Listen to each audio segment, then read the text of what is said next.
so many American chains. Anything you can find in the States or anywhere else you can find here in Kuwait. Well, we're not lucky enough to have a very big kitchen where we're staying at the moment, so we're quite bad for eating out a lot, but there's such a wide variety of food places here, so the restaurants are great, and that's what lots of people spend their time doing, eating, so be careful. Mainly eat out. A lot of people eat out in Kuwait, there's loads of restaurants, but there is, like, you can get everything from home here, really. Like, we're kind of, well, I'd be picky about tea, and you can get tea bags, and that's fine. Everything else is the same as well. This is Kuwait. There's every single option imaginable, plus everything can be delivered. So there's a McDonald's around the corner from our apartment. Taco Bell is delivers pizza. I've had Little Caesars. So we just do all that type of stuff. Grocery stores are nice, and you can find a lot of the brands from home. You can find a lot of them here, plus like other stuff that you wouldn't get at home, which is nice. It's really good. And then there's, like, if you go to like the souk, there's amazing food there that's traditional Kuwaiti food, super fresh. So there's a lot of different options. You can sort of stick to close to home, or you could branch out and do something totally different. And cost for the food? Cheap. It's cheap. Which makes it really bad, especially for delivery. Like, delivery is free, and so it's dangerous. Okay, food, well, when we came over, we thought, oh no, what are we going to eat? But there's absolutely every restaurant under the sun here, and we literally go out 3 or 4 times a week eating out, so our wages are going mostly on our food, really. So yeah. Food is very Western over here. Like, everywhere there's delivery, like KFC, McDonald's, whatever you want, really.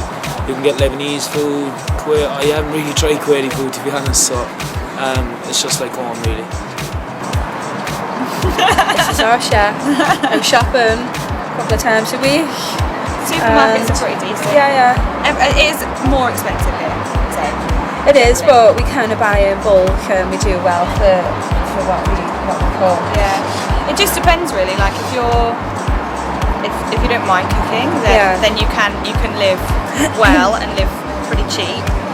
But if you don't like cooking and you want to eat out all the time, then there's like restaurants everywhere and take out everywhere. Like that's not an issue at all. We tend not to eat out all that much, though, do we? It's just as and when we feel. But if you were here by yourself, you would. I was here on my own. I wouldn't be the size I am now.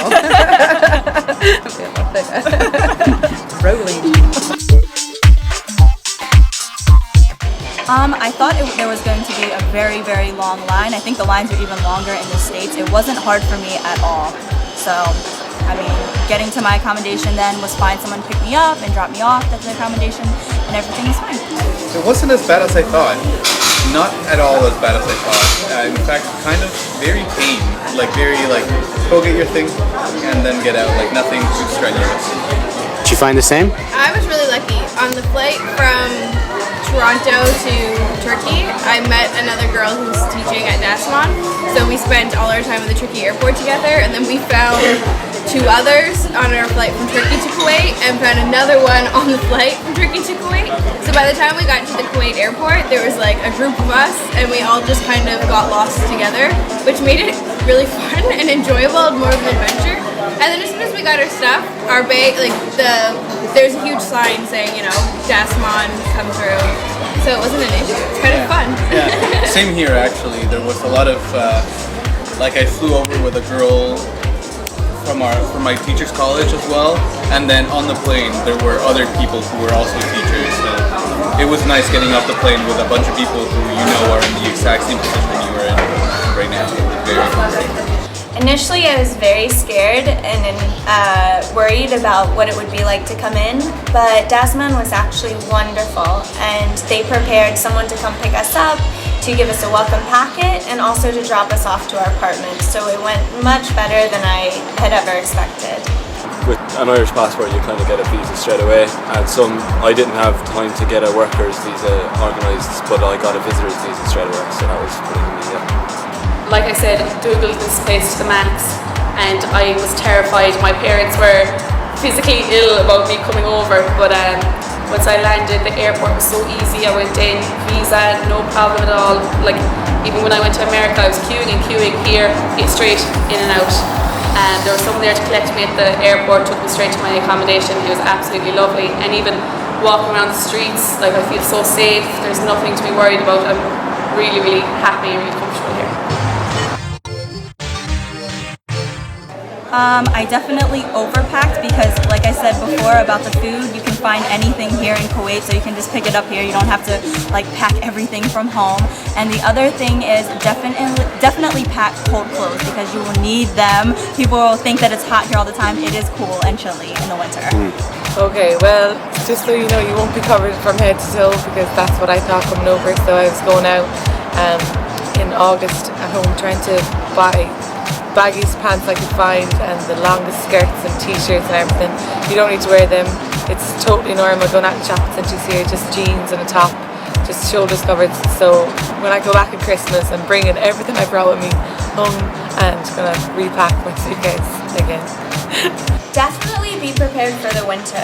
And I was very lucky. I was given a list of what and what not to pack by a orientation manager. So her great advice was pack a winter coat. You won't think you will need it in Kuwait, but it does get cold, especially when you're used to about 120-degree weather and then it drops to maybe close to 50 to 60 degrees or sometimes even in the 40s. So it does get pretty cold, especially in the winter months. So even though you won't think you'll need it, pack a winter coat and some long johns. You'll need it.